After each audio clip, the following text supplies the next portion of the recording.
Hello বন্ধুরা, তোমরা সকলে কেমন আছো? আশা করি ভালো আছো। তো দেখো আরও একটি নতুন ভিডিও নিয়ে চলে এলাম তোমাদের সামনে। আশা করি ভালো লাগবে।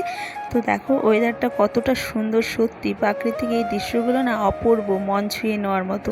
তো বন্ধুরা আজকে এই ভিডিওটিতে দেখো আজকে আর ভাত খাওয়া হয়নি, তাই বিকেলের দিকে মেয়েকে টিউশনে পাঠালাম। ওকে সিদ্ধ ভাত ঘি আলু মাখা দিয়ে খাইয়ে পাঠালাম। আর এই যে দেখো আমি নিয়ে নিয়েছি এখানে ঝুড়ি ভাজা দিয়ে, তোমার হচ্ছে এটা মুড়ি আর প্যাটিস, এখানে ঝুড়ি ভাজা, আর এখানে চাটা কি সুন্দর হয়েছে, খুব সুন্দর হয়েছে। তো চলো এটা আমার বিকেলের টিফিনটা করে নিই। তো বন্ধুরা এই যে এখানে ছোলার ডাল ভিজিয়ে রেখেছি।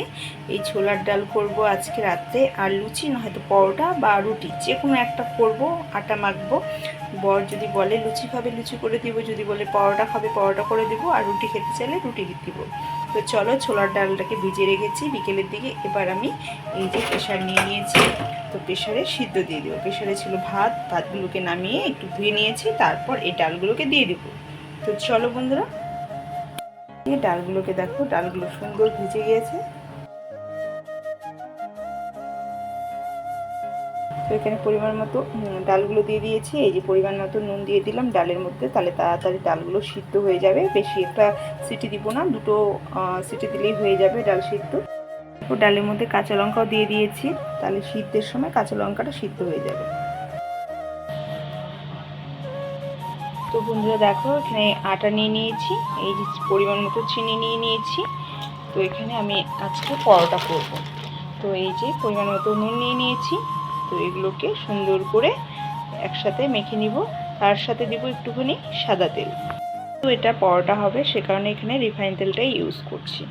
তো তেলটা একটু বেশি পরিমাণে দিব, যাতে পরোটাটা ভাজার সময় আমাকে তেল দিতে না হয়।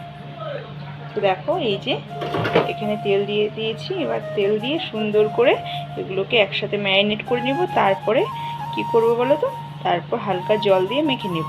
তো বন্ধুরা এই যে আটা মাখা হয়ে গেলে আবারও দেখা হচ্ছে।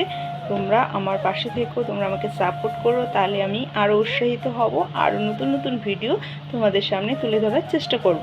তো বন্ধুরা এই যে আটাটাকে সুন্দর করে মেখে নিই, তারপরেই দেখা হচ্ছে। দেখো দেখো এই যে আমার আটার ডোটা মাখা হয়ে গেছে। এবার এটাকে কিছুক্ষণের জন্য ঢেকে রেখে দিব। তো এই যে দেখো কতটা নরম হয়েছে, কতটা সফট হয়েছে। তো এবার এটাকে ঢেকে রেখে দিব কিছুক্ষণের জন্য, তারপর চলো। আটা মাখা হয়ে গেছে, ঢেকে রেখেছি। এবার কড়াই বসিয়ে দিয়েছি, আর এখানে দেখো গরম মশলা আর গোটা জিরা নিয়ে নিয়েছি। এটা ডাল হয়ে গেলে নামানোর আগে দিয়ে দিব। তো বন্ধুরা দেখো এলাচ ছিল না, সে কারণে এলাচটা দিতে পারিনি, তোমরা দিয়ে দিও। তো দেখো এই যে শুকনো খোলায় ভেজে এটাকে পাটায় বেটে নিব। তো চলো ভাজি। তো আমার জিরা আর গরম মশলা ভাজা হয়ে গেছে, এই যে পাটার মধ্যে নিয়ে বেটে নিব। আর প্যাকেটের গুঁড়ো ছিল, তবে আমার বেটেই ভালো লাগে মশলা খেতে। তো এই যে দেখো সমস্ত মশলাগুলোকে বেটে নিয়েছি। এবার এখানে এটা নামানোর আগে দিয়ে দিব। তো এদিকে আমার ডালটা প্রায় সিদ্ধ হয়ে গেছে, নামিয়ে রেখেছি অনেকক্ষণ আগেই। হয়ে গেছে এই যে ডাল। তো এই যে কড়াইটাকে বসিয়ে দিয়েছি, কড়াই গরম হয়ে গেছে। এখানে পরিমাণ মতো সরষের তেল দিয়ে দিচ্ছি। তো তেলটাকে বেশিই দিব, একটু অন্যান্য ডালের থেকে এই সমস্ত ডালগুলোতে একটু তেল বেশিই লাগে। তো দেখো গরম মশলা ফোড়নে দিয়েছি, শুকনো লঙ্কা দিয়েছি, জিরা দিয়েছি। তারপর সমস্ত ফোড়নটা ভাজা ভাজা হয়ে গেলে এখানে আদা কুচি করে রেখেছিলাম, আদা কুচি দিয়ে দিলাম। তারপর ডালটাকে ছেড়ে দিলাম। তো বরের ইচ্ছে হয়েছে আজকে মানে ছোলার ডাল খাবে আর পরোটা খাবে, সে কারণে পরোটাটাকেও সুন্দর করে মেখে নিব। তবে কি বলো তো, আমার কাছে না লুচি বা পুরি একদমই ভালো লাগে না। তো বরের শখ হয়েছে যেহেতু, সে কারণেই আর কি করে দিচ্ছি। আর একেতে নিরামিষ কি রান্না করব সেটা ভেবেই আর কি সময় চলে যায়, অর্ধেক সময়। তো ভাবছি যে ঠিকই আছে, রাত্রে আর বেশি কিছু ভেজাল করব না, এই ছোলার ডাল আর পরোটাটাই করে দিব। বিকেলের দিকে ভিজিয়ে রেখেছিলাম, আগের থেকে কিছুই প্ল্যান ছিল না, সে কারণে। আর এদিকে মেয়ে তো গেছে ঠাম্মির বাড়িতে, ওর পিসি এসেছে। তো পিসি আসলে ওর পিসির বাড়িতে মানে ঠাম্মির বাড়িতেই আসে। তো পিসির তো মেয়ে আছে, দুটো মেয়ে এক ছেলে, সে কারণে ওখানে গেলে আর আসার নাম নেই। এদিকে পরীক্ষাও রয়েছে, সে কারণে বারবার ডাকছি। তো ওর পিসি বললো যে বৌদি খেয়েই যাবে। তো ওরাও নাকি পরোটা আর ঘুগনি করেছে। তো যাই হোক একই খাবার, তবে মেয়ে আবার পছন্দ করে না পরোটা বা ঘুগনি কোনো কিছুই। তো ভাবছি যে ওকে এলে ভাত খাওয়াবো, দেখি কি বলে, এখনো আসেনি। আমার অবস্থাটা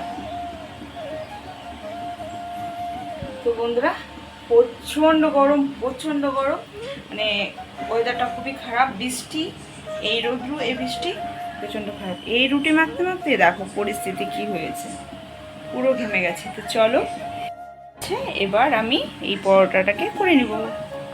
এই যে তাওয়ার মধ্যে রুটি দিয়ে দিয়েছি, এবার এটাকে সুন্দরভাবে সেঁকে নিব।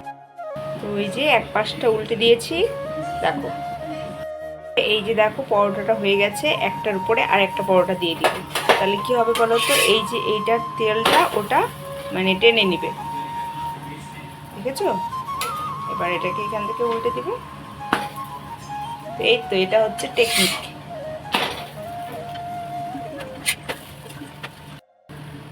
তো যাই হোক, এই যে সমস্ত পরোটা ভাজা হয়ে গেছে, অনেক কটা পরোটা ভেজে নিয়েছি। চলো এখন খাবার দিব। তো বন্ধুরা এই যে সব কিছু নিয়ে চলে এসেছে বড় ঘরে। এই যে বর বসে গেছে খেতে, তো আমি এখানে সুন্দর করে সবাইকে বেড়ে দিব। সবাইকে বলতে মেয়েও চলে এসেছে। তো মেয়েকে বললাম বাবা পরোটা করেছি খাও। তো মেয়ে বললো যে না মা আমি পরোটা খাবো না, আমি পিসি বাড়িতে খেয়ে এসেছি, পরোটা মানে লুচি আর ঘুগনি করেছিল। তো যাই হোক মেয়ে এমনিতেও পছন্দ করে না, তো মেয়েকে আর দিইনি। তারপর এই যে ওকে দিয়ে দিলাম খেতে। তারপর মেয়েকে বললাম যে তাহলে তুমি কি খাবে, আমি তো জানি তেমন ভাবে পেট ভরিয়ে খাইনি। তারপর ভাত ছিল দুপুরে, তো ওকে আবার ভাত মেখে খাইয়েছিলাম। আর দেখো তারপর এই যে আমিও নিয়ে নিয়েছি। তো যাই হোক ভালোই হয়েছে। তো বন্ধুরা এটাই ছিল আজকের ভিডিওটি ভালো লাগলে লাইক কমেন্ট শেয়ার সাবস্ক্রাইব করে দেবে।